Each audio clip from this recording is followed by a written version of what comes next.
Jesus returned to the synagogue. A man with a withered hand was there. Wanting to bring charges against Jesus, they were watching Jesus closely to see if he would heal on the Sabbath. He said to the man with the withered hand, "Step up where people can see you."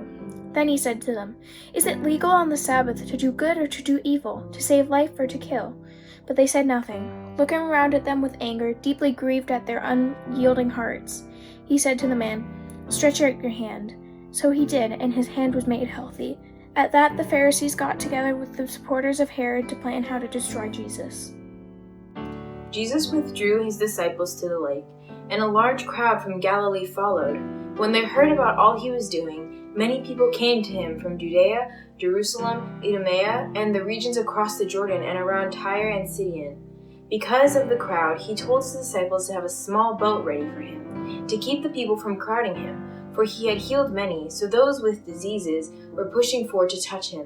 Whenever the impure spirits saw him, they fell down before him and cried out, "You are the Son of God!" But he gave them strict orders not to tell the others about him. Jesus went up on a mountainside and called to him those he wanted, and they came to him. He appointed 12 that they might be with him, and that he might send them out to preach and to have authority to drive out demons. These are the 12 he appointed: Simon, to whom he gave the name Peter; James, son of Zebedee, and his brother John.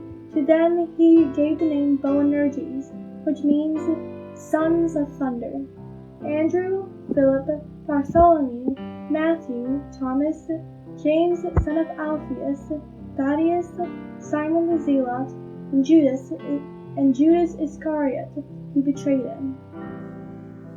Then Jesus entered a house, and again a crowd gathered, so that he and his disciples were not even able to eat.